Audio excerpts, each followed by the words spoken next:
सिर पटकता है, कभी मज़ारों पर चदरें चढ़ाता है। बहुत से ऐसे चैनल्स हैं, सुबह से लेकर के शाम तक कोई मोती बेच रहा है, कोई माणिक बेच रहा है, कोई अंगूठी बेच रहा है, कोई यंत्र बेच रहा है, कोई तंत्र बेच रहा है, कोई मंत्र बेच रहा है। आपने देखा है मंदिरों के बाहर भीड़। ये भीड़ किनकी है? जो कर्म नहीं करना चाहते, कर्म के बगैर अपने देवता के सामने फल लेने आए हैं। मैंने अखबार में कई बार खबरों को पढ़ा है कि साईं के भक्त मंदिर में लगी भक्तों की भीड़, देवी के मंदिर में लगा भक्तों का तांता, बालाजी के मंदिर में लगा भक्तों का जन सैलाब। मेरे मन में एक बार विचार आया कि जिस संपादक ने अखबार में इन सुर्खियों को लिखा है, मैं उन्हें एक बार नारद भक्ति सूत्र भेजूं। भक्ति क्या है? भक्त किसे कहा जाता है? नारद जी ने नारद भक्ति सूत्र के अंदर भक्ति की इतनी सुंदरतम व्याख्या की। नारद जी कहते हैं, अथातु भक्ति व्याख्या समामः। मैं भक्ति की व्याख्या करता हूँ। भक्ति क्या है?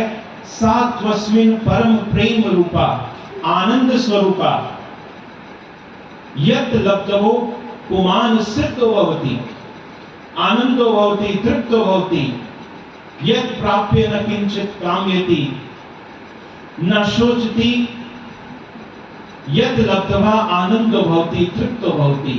भक्ति तो वो परम पराकाष्ठा है जिसके अंदर एक भक्त की सारी मांग तिरोहित हो जाए, जहां इष्ट के अलावा कोई दूसरा बचे ही ना। जिस दिन इस देश के अखबार चलाने वाले भक्ति के इस सूत्र को जान जाएंगे, उस दिन अखबार की सुर्खियां बदल जाएंगी। क्योंकि जो मंदिर में एक नारियल और एक फूल की माला लेकर के आया है, वो एक व्यापारी की तरह आया है कि जो अपने इष्ट को कुछ समर्पित करके उससे कुछ मांग रहा है। उस दिन वो लिखेंगे कि मंदिर में लगी हजारों व्यापारियों की भीड़।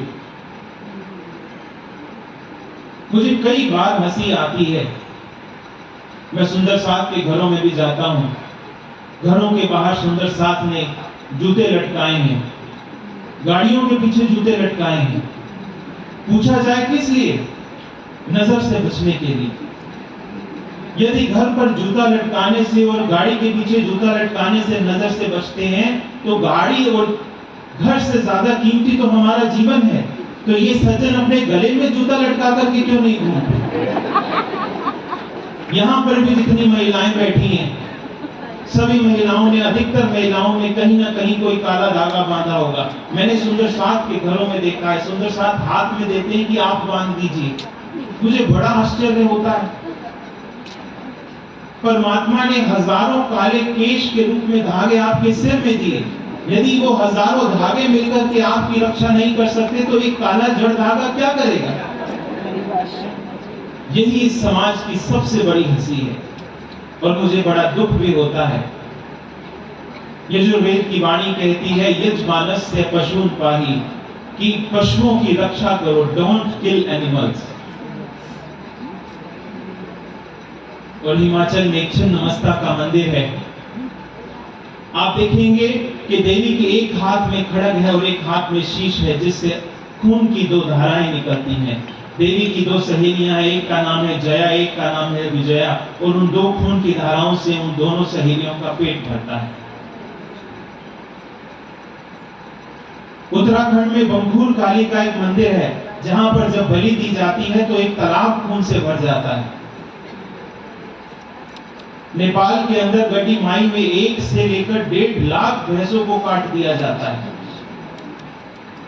मैं दिल्ली में रहता था, मुझे दिल्ली में देख करके आश्चर्य होता था कि इतने पढ़े लिखे लोग वहां पर देवी का मंदिर है, मंदिर में जाकर के शराब चढ़ाते थे और उसकी फोटो खींच करके अपने फेसबुक पर लगाते हैं, अपने व्हाट्सएप पर लगाते हैं।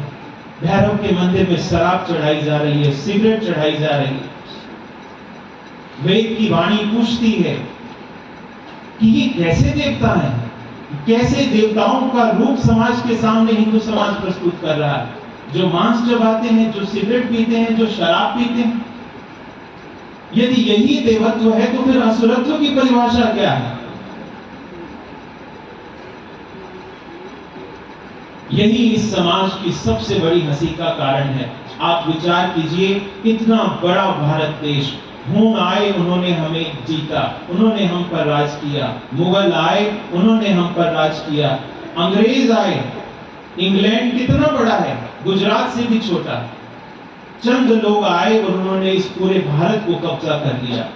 देह पर कब्जा नहीं होता। जिस देश के लोगों ने अपनी आत्मा को बेच दिया, जिसके देश के लोगों ने अपनी संस्कृति को दरकिनार कर दिया, जहां ज्ञान शून्य हो गया, वहीं पर ऐसा संभव हो सकता है। कुछ दिन पहले मैं देश के एक बहुत बड़े आचार्य का भाषण सुन रहा था। हिंदू समाज में बहुत बड़ी पदवी पर वो हैं। वो कह रहे थे कि स्त्री को गायत्री मंत्र जपने का अधिकार नहीं। मुझे सुनकर के बड़ी हंसी आई। मेरे मन में यही बात उठी कि इस देश का संविधान एक स्त्री को देश के सर्वोच्च राष्ट्रपति के पद पर बिठा सकता है। इस देश का विज्ञान सुनीता विलियम्स और कल्पना चावला जैसी औरतों को अंतरिक्ष में भेज सकता है। लेकिन धर्म का जो क्षुद्रतम रूप ये तथाकथित धर्माचार्य प्रस्तुत करते हैं, वो इस देश की स्त्री को एक मंत्र पढ़ने की भी इजाजत नहीं देते। यही सबसे बड़ी हंसी है, यही सबसे बड़ा विचार करने योग्य तथ्य है। विचार कीजिए कि यदि आज अग्नि, आदित्य, अंगिरा जैसे महान ऋषि जिनके माध्यम से वेद अवतरित हुए, यदि आज श्वेत केतु, यदि आज नचिकेता जैसे ऋषि संसार में उतर आए, यदि आज कणाद आ जाएं, यदि आज बृहस्पति आ जाएं, वो इस समाज की अवस्था को देखें तो उनकी आंखों से आंसू भरने लगेंगे कि क्या हमने इस संस्कृति के रूप में देश को दिया। कौन सा उज्जवल संगमरमर की मूर्ति जैसा श्वेत उज्जवल अध्यात्म हमने इन्हें सौंपा। लेकिन दुर्भाग्य इस देश का कि इस गुड़िया की तरह इस देश के लोगों ने भी उस उज्जवल संगमरमर के जैसी संस्कृति को कलुषित कर दिया। ये सबसे बड़ी हंसी है और निजानंद समाज भी इसका कोई अपवाद नहीं है। बहुत कटु बात है, लेकिन फिर भी मैं कहना चाहूंगा। श्री जी मध्यकालीन भारत में आते हैं। श्री जी ने जो निजानंद समाज को दिया, इस देश को दिया, ये कोई संप्रदाय विशेष नहीं था जिसे आज केवल एक मंदिर में सेवा पूजा तक सीमित कर दिया गया है। श्री जी ने ये जो वाणी दी, ये उस समाज के अंदर एक आध्यात्मिक क्रांति की तरह थी। चारों तरफ दुंदुभी बज रही है जड़ पूजा की, चारों तरफ हाहाकार मचा है अडंबर का, अंधविश्वास का। उस समय श्री जी सत्य की पताका लेकर के खड़े होते हैं। श्री जी का कथन है कि आज सत्य कहना सो कहो।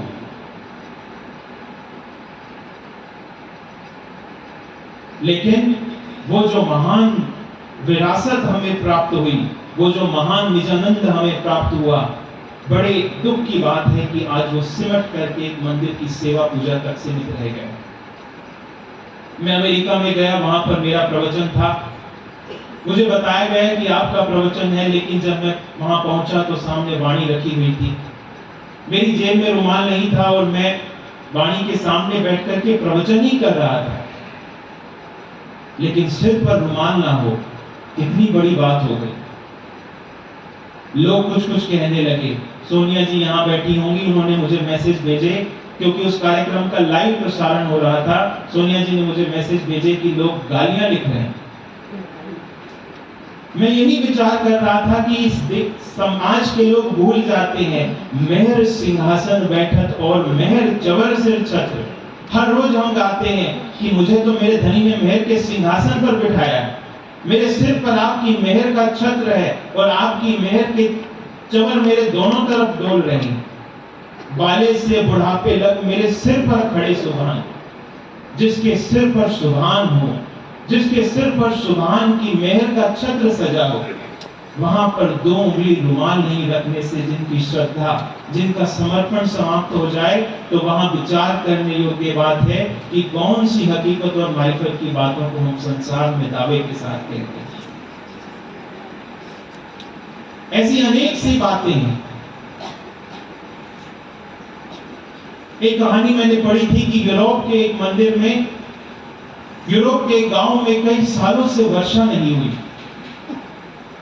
वहां पर एक पुजारी था, उसने पूरे गांव में घोषणा करा दी कि कल सुबह सब मिल करके आना, हम सब मिल करके प्रार्थना करेंगे कि परमात्मा वर्षा करे। अगले दिन 9 बजे का समय रखा गया, रविवार का दिन। गांव के सब लोग इतने दिन से प्यासे थे कि वर्षा कब होगी, कब हमारी फसलें पनपेंगी। हर कोई आया, एक एक व्यक्ति आया, बच्चा आया, बूढ़ा आया। लेकिन जैसे ही वो पुजारी के सामने आए, मंदिर में पहुंचे, पुजारी ने उनसे कहा कि आपके छाते कहाँ हैं?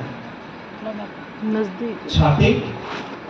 ये तो किसी ने सोचा ही नहीं था कि हम वर्षा मांगने जा रहे हैं, वर्षा के लिए प्रार्थना करने जा रहे हैं, क्या पता वर्षा हो ही जाए। पुजारी ने कहा तुम्हारे छाते नहीं है, इसका मतलब तुम्हें यकीन ही नहीं है कि तुम प्रार्थना करोगे और तुम्हारी प्रार्थना को कोई सुन ले। पुजारी ने कहा कि जहां यकीन नहीं, जहां श्रद्धा नहीं, जहां समर्पण नहीं, जहां दर्द नहीं, ऐसे लोगों की पुकार परमात्मा कभी नहीं सुनता। अब कोई प्रार्थना नहीं होगी, आप अपने अपने घर में लौट जाओ। यही अवस्था हम सबकी है। मैं मंदिरों में देखता हूं सेवा पूजा करते हुए। मैं ये नहीं कहता कि सेवा पूजा नहीं करनी चाहिए, सेवा पूजा परमहंसों की लिखी हुई है, आप एक बार नहीं दिन में 100 बार उसको गुनगुनाइए। लेकिन मेरे मन में सदैव ये विचार उठता है, हम सुबह गाते हैं आओ जीवाला मारे घेर। किसी दिन उठे थे इंद्रावती जी के हृदय में ऐसा दर्द, उन्होंने गाया था कि हे प्रीतम अब आप मेरे हृदय में आई। हम सब उसका आह्वान करते हैं। मैं अमूमन सभाओं में देखता हूँ आओ जीवाला, प्रीतम को बुलाया जा रहा है। जो लोग गा रहे हैं 90% लोग ऐसे होते हैं जिनके चेहरे पर कोई उमंग नहीं, जिनके चेहरे पर कोई खुशी नहीं। किसे बुलाया जा रहा है, किसका आह्वान किया जा रहा है? जो राजाओं का राजा राज है उसे पुकारा जा रहा है, लेकिन चेहरे पर कोई उमंग नहीं, चेहरे पर कोई खुशी नहीं। हम कहते हैं कि कल कलीने कहूं छूतम ने।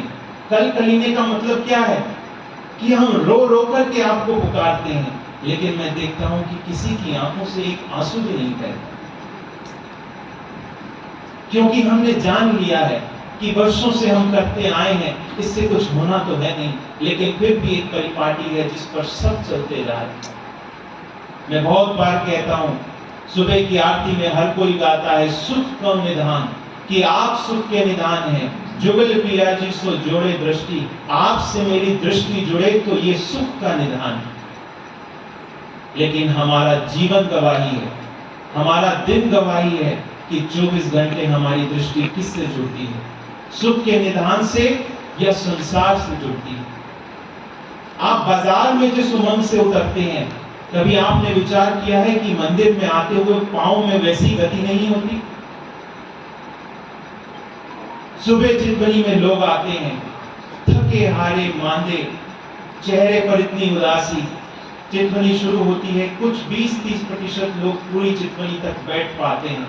किसी की कमर दुखती है, किसी का सिर दुखता है, कोई पूरा लेट जाता है।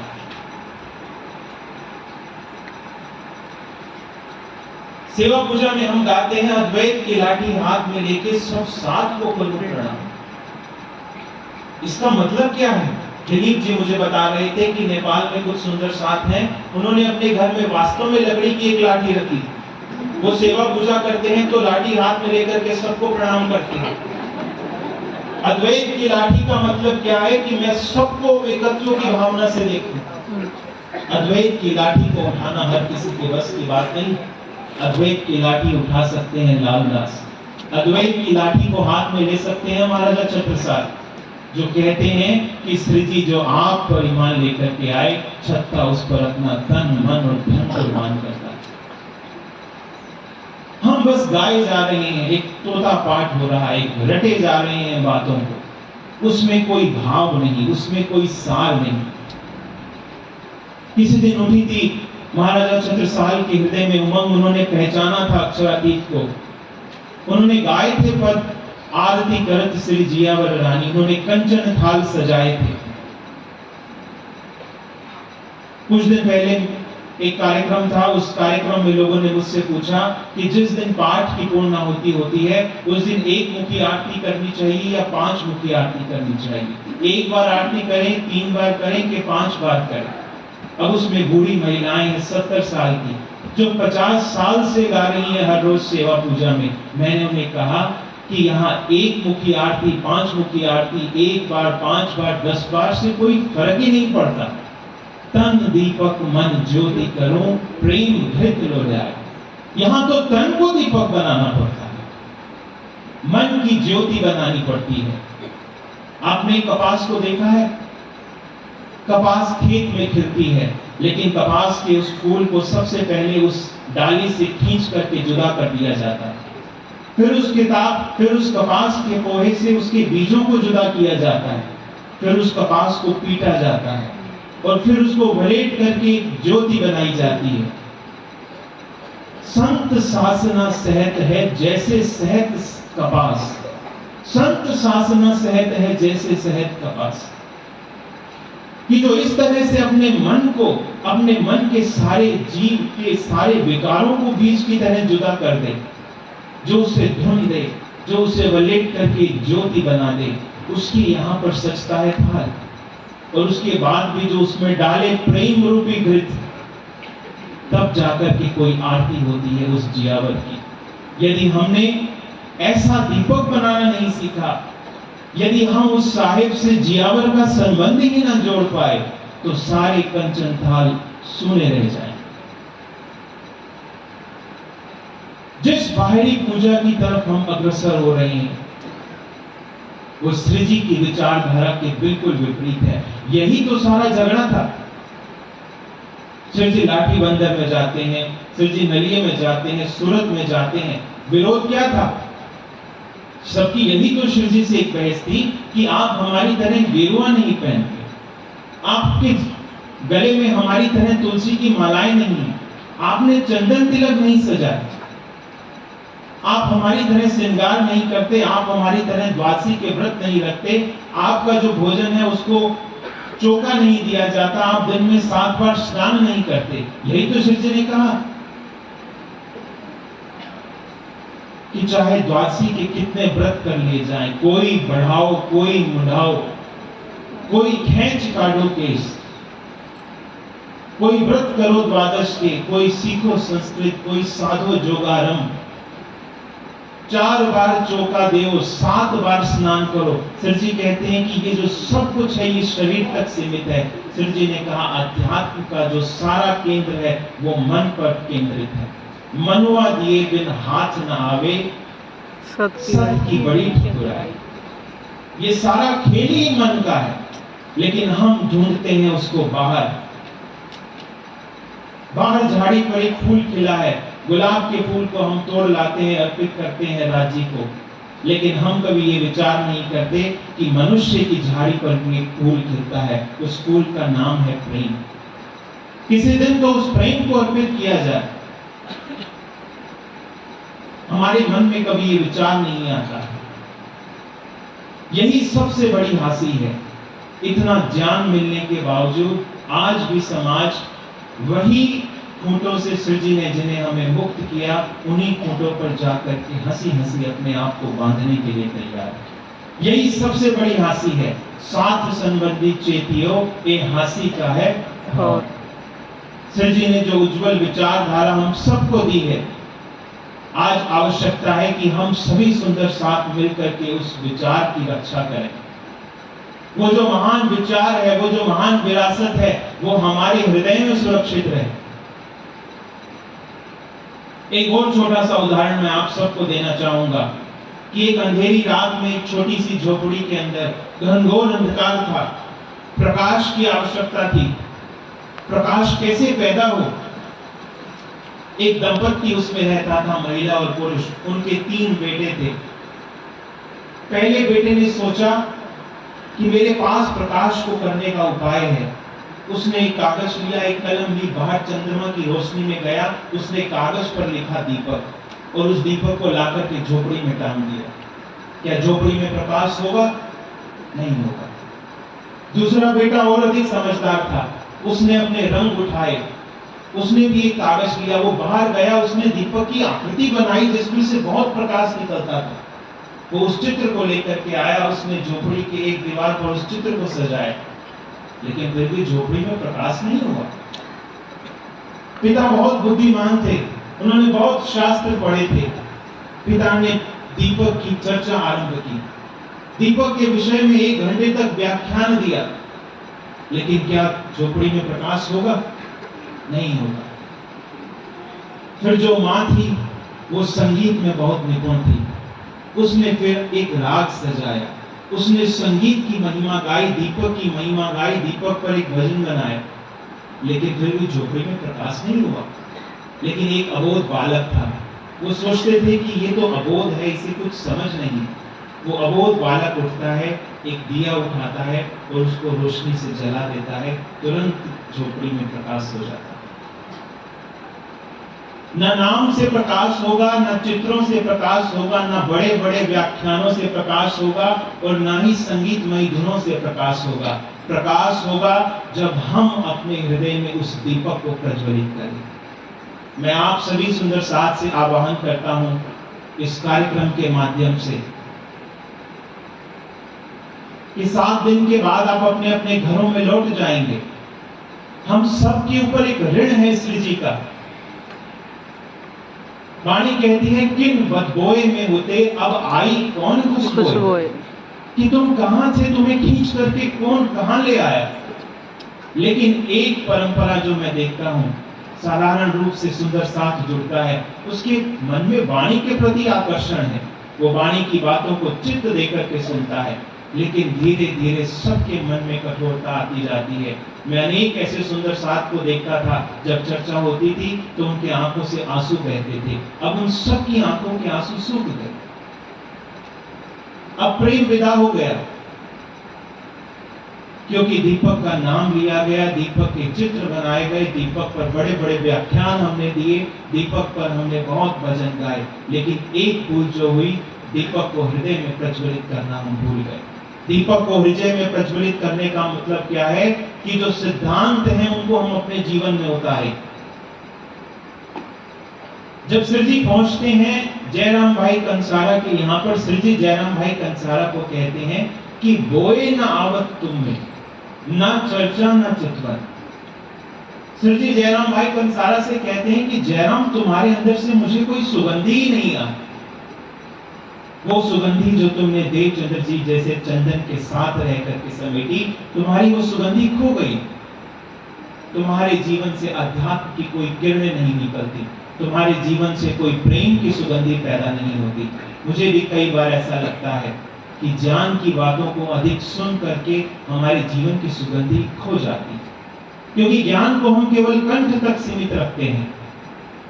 कल भी स्वामी जी ने जो सुबह चर्चा की उसका सार यही था कि सेवा पूजा हो, लेकिन वो प्रेममयी सेवा पूजा हो। हम अक्षरातीत के सामने बाहें फैलाएं। मैंने कहा कि हमारे ऊपर एक बहुत बड़ा उपकार है श्री जी का, इस उपकार को कोई कोई समझेगा।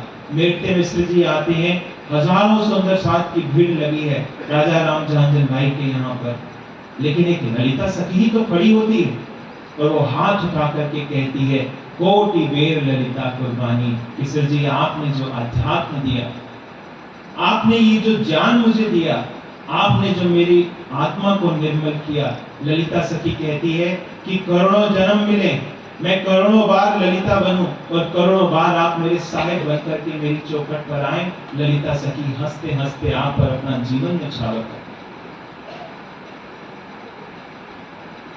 आज समय है कि हम बहिर्मुखी उपासना को छोड़ करके भीतर की तरफ लौटें, हम अपने भीतर प्रवेश करें।